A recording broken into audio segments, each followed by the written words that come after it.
حضرت بشر آفی رحمت اللہ علیہ سے سارا زمانہ پیار کرتا تھا۔ بغداد کا ایک تاجر کہتا ہے مجھے نہیں بابا اچھا لگتا تھا۔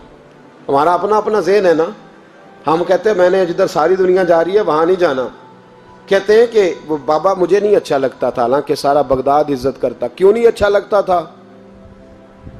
کہتے ہیں اس لیے کہ بابا نہ صرف فرض مسجد میں پڑھتا تھا، باقی نماز گھر جا کے۔ تو میں کہتا تھا اتنا ولی ہے تو باقی بھی مسجد میں پڑھے۔ کہتے ایک دن میں نے کہا جسوسی کرنی ہے اس کی، جو کہ اسلام میں منع ہے۔ کہتے حضرت بشر آفی رحمۃ اللہ علیہ نے جمعے کے فرض پڑھے، فرض پڑھ کے نکل گئے دوڑ کے۔ فرماتے ہیں میں پیچھے ہو گیا، میں نے کہا میں نے سنتیں چھوڑ دی ہیں پر اس کا پتہ کرنا ہے، سنت نفل بعد میں پڑھوں گا۔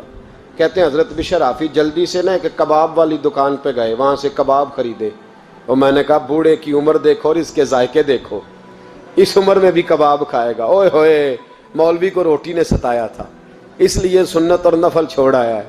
کہتے ہیں تھوڑا سا وہ آگے بڑھے تو نان بھائی کی دکان سے نا نان خریدے۔ میں نے کہا دیکھو یار، دیکھو اس کے ذائقے، گرم نان کھائے گا۔ بہت سارے لوگ بغداد میں رات کی روٹی کھاتے پر یہ گرم کھاتا ہے۔ کہتے ہیں حضرت وہ نان اور کباب لے کے نا جنگل کی طرف مڑے تو میرے دل میں خیال آیا یار بڑا ہی اس آدمی کا عجیب ذہن ہے، یہ اب سبزے پہ بیٹھ کے یہاں موج کرے گا، کھائے پیے گا، اور سنت نفل چھوڑ دی، اللہ ہزاروں مرید ہیں۔ کہتے ہیں حضرت جنگل میں داخل ہوئے، تھوڑا سا سفر کیا تو کچی آبادی آ گئی۔ کچی آبادی، ایک کچے مکان کی ٹوٹا ہوا دروازہ، باہر سے کنڈی لگی۔ بغداد کے ننگے پاؤں چلنے والے ہزاروں مریدوں کے اس پیر نے کنڈی کھولی، اندر گئے، ایک فالج زدہ بابا جی بیٹھے۔ کہتے ہیں حضرت بشر آفی نے اپنی پگڑی کھولی اور اس آدمی کے منہ سے پانی نکل رہا تھا، رال ٹپک رہی تھی۔ کہتے پہلے اپنی پگڑی سے منہ صاف کیا، پھر پیالے سے پانی ڈال کے منہ دھویا، پھر حضرت اس کے ٹانگوں پہ کپڑا ڈال کے روٹی کا لقمہ توڑ کے اس کے منہ میں ڈال کے کہنے لگے بابا ناراض نہ ہونا، جمعے والے دن مجھے دیر ہو جاتی ہے، ابھی تو میں نے سنت اور نفل بھی پڑھنے ہیں، ناراض نہ ہونا، مجھے دیر ہو جاتی ہے۔ کہتے ہیں وہ بابا رو پڑا اور کہنے لگا بشر یار 14 سال ہو گئے تو روز آتا ہے، 14 سال، یہ 1 صدی کا قصہ ہے، 2-4 برس کی بات نہیں، 14 سال سے تو روز آتا ہے، میں پتہ نہیں کب تک لاش بنے پڑا رہوں گا، تو کب تک آئے گا؟ حضرت بشر آفی نے بابے کے آنسو پوچھ کے کہا بابا فکر نہ کر، آج کے بعد یہ جملہ نہ کہنا کہ تو میرے لیے بوجھ ہے۔ فرمایا لوگ سمجھتے ہیں کہ میں نے عبادت کر کے مقام پایا ہے، لوگ سمجھتے ہیں میں نوافل زیادہ پڑھتا ہوں، دنیا جانتی ہے کہ میری رات کی تسبیح زیادہ مضبوط ہے، پر میں ان میں سے کوئی بات بھی نہیں، میں تو تیری نوکری کرتا ہوں تو اللہ نے میری عزتوں میں اضافہ فرما دیا ہے۔ سوچ ہی صاف نہیں، نظریہ ہی ٹھیک نہیں، فکر ہی ٹھیک نہیں۔ اسلام نظریے کا مذہب ہے، سوچ کا۔ مسند امام احمد بن حنبل کی حدیث سنیں، حضرت انس بن مالک فرماتے ہیں جب انسان نے روزہ رکھا ہوتا ہے نا تو روح ویسے ہی پاک ہوتی ہے اس کی۔ میں نے یہ سوچا کہ کچھ باتیں ایسی کی جائیں جس سے تھوڑی سی سوچیں بھی تبدیل ہوں، کچھ سوچوں کا وضو، سوچوں کا غسل، افکار و نظریات کی بھی بات ہو۔ ہم سمجھتے ہیں کہ شاید کثرت عبادت اصل ہے۔ اقبال کہتے ہیں یہ ذکر نیم شبی، یہ مراقبے، یہ سرور، تیری خودی کے اگر نگہباں نہیں تو پھر کچھ بھی نہیں ہے، تیری خودی کے اگر، اور پھر عام چیز نہیں کہا یہ ذکر نیم شبی، سویرے شہری کا ذکر، یہ مراقبہ، یہ جو تو گھنٹوں اللہ کی یاد میں بیٹھا رہتا ہے، یہ سرور، کہتے ہیں بے کیف عبادت نہیں، سرور والی، یہ ذکر نیم شبی، یہ مراقبے، یہ سرور، تیری خودی کے اگر نگہباں نہیں، اگر تیرے نظریے کو نہیں بدل سکے، تیری سوچ نہیں بدل سکے، تیرا ایمان مضبوط نہیں کر سکے، تیری خودی کے اگر نگہباں نہیں تو پھر کچھ بھی نہیں۔ اور خرد نے کہہ بھی دیا لا الہ الا اللہ تو کیا حاصل؟ دل و نگاہ، دل و نگاہ، دل و نگاہ اگر مسلمان نہیں تو پھر کچھ بھی نہیں، دل و نگاہ۔ اقبال کہتے ہیں ایک دل کا کلمہ پڑھ، دوسرا نظر کا کلمہ پڑھ، ان پہ پابندی لگا۔ دل و نگاہ اگر مسلمان نہیں تو پھر تو کچھ بھی نہیں، کچھ بھی نہیں۔ حضرت انس بن مالک کہتے ہیں میں حضور کے پاس بیٹھا تھا، حضرت عبداللہ ابن عمر بھی بیٹھے تھے، کوئی بات ہو رہی تھی، ایک حجرے میں بیٹھے تھے، دروازے پہ دستک ہوئی۔ مسند امام احمد میں حدیث ہے نبی پاک علیہ السلام نے فرمایا انس دروازہ کھولو، دروازے پہ وہ بندہ ہے جس کو اللہ بغیر حساب کتاب جنت عطا فرمائے گا، وہ بندہ ہے دروازے پہ۔ حضرت انس بن مالک کہتے ہیں میں نے دروازہ کھولا تو بندہ دیکھا، غریب سا ایک انصاری صحابی، اور بندہ بڑا سادہ، وضو تازہ کر کے آیا ہے تو پانی کے قطرے داڑھی سے بہہ رہے ہیں، اور چمڑے کے جوتے اس نے لپیٹ کے تو بغل میں چھپائے ہوئے، آ کے اتحیات کی حالت میں بیٹھا، حضور سے دو چار باتیں کی، چلا گیا۔ ہم اس کا رنگ دیکھتے رہے اور مصطفیٰ کا کرم دیکھتے رہے۔ اس کو حضور نے جنتی کہا ہے۔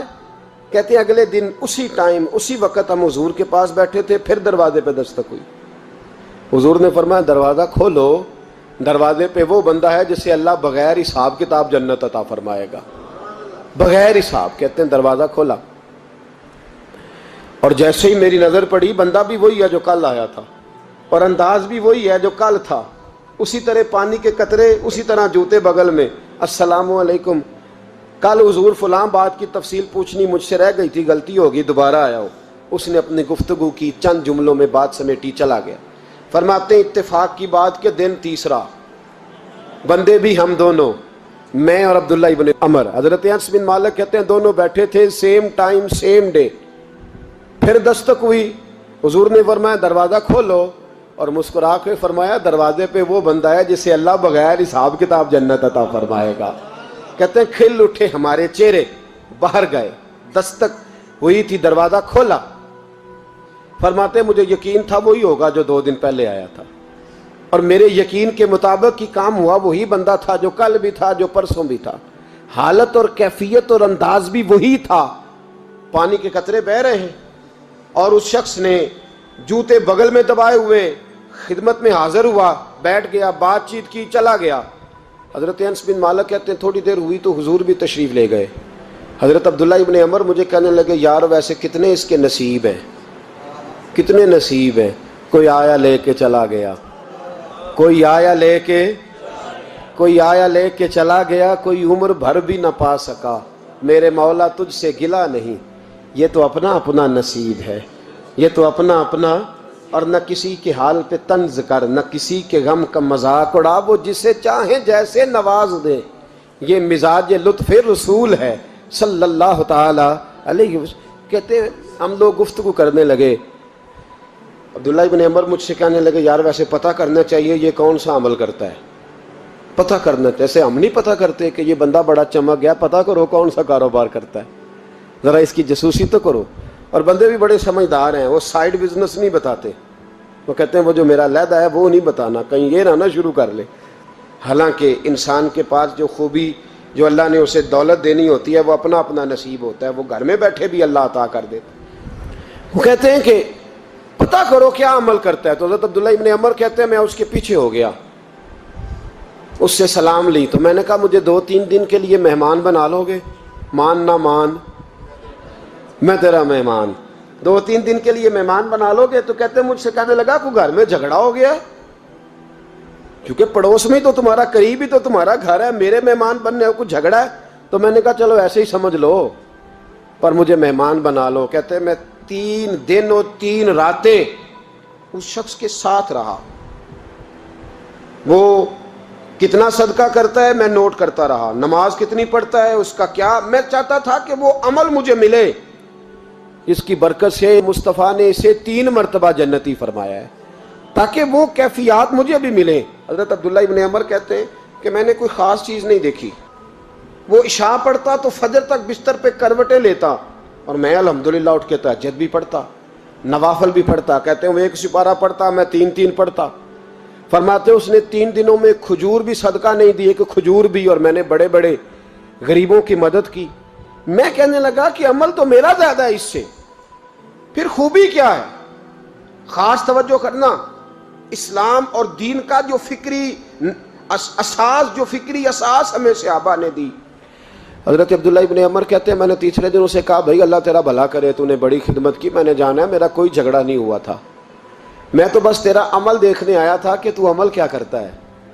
تو وہ صحابی کہتے ہیں مجھے کہنے لگے یار تو میرا عمل دیکھنے آیا تھا، مجھے بتا تو صحیح کیا نے، اور کیوں دیکھنے آیا میرا عمل، تجھے کیا ضرورت پڑی میری جاسوسی کی؟ تو کہتے ہیں مجھ سے جب اس نے سوال کیا تو میں نے اس کو کہا بھائی تو 3 دن آیا نا ہم بیٹھے ہوئے تھے؟ کہا ہاں میں آتا رہا ہوں۔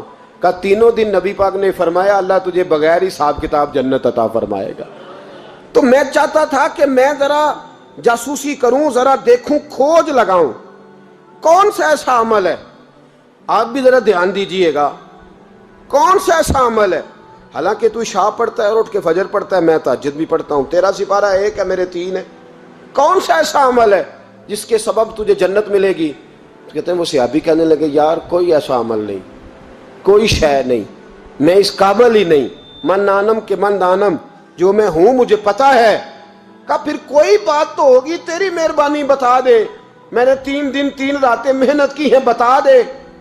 کہتے ہیں وہ کہنے لگے اگر تجھے بتاؤں نا تو پھر سن، میں جب رات کو سوتا ہوں تو اپنے دل پہ نظر ڈالتا ہوں، اور سویرے جب اٹھتا ہوں تو پھر اپنے دل پہ نظر ڈالتا ہوں، موبائل پہ نہیں، کنجی پہ نہیں کہ چابیاں کدھر ہیں، بٹوے پہ نہیں، میں رات کو سوتے ہوئے بھی اپنے دل پہ نظر ڈالتا ہوں، سویرے اٹھتے ہوئے بھی میں سب سے پہلے اپنے دل پہ نظر ڈالتا ہوں۔ فرماتے ہیں الحمدللہ میرے دل میں کسی کا حسد نہیں ہے، کسی کے بارے میں کوئی کینہ نہیں ہے، کوئی کسی کے بارے میں میل نہیں، میں اللہ کے ہر بندے کے بارے میں سوچ، نظریہ، فکر اچھی رکھتا ہوں۔ اور فرمایا میں تیرے بارے میں بھی عبداللہ یہی سوچتا ہوں کہ تو مجھ سے زیادہ نیک ہے۔ الحمدللہ اس وقت بھی میرا ذہن یہ ہے کہ انس بن مالک مجھ سے زیادہ پرہیزگار ہے، اس وقت بھی میری سوچ یہ ہے کہ محبوب کے سب صحابہ میں سب سے کمزور میں ہی ہوں۔ نابد عبداللہ ابن عمر کہتے ہیں میں نے اس کا ہاتھ چوما، میں نے کہا سمجھ آ گئی ہے، تیرا نظریہ، تیری سوچ پکی اور سچی مسلمان ہے، تو دل اور روح کا مسلمان ہے، تو نظر اور روح کا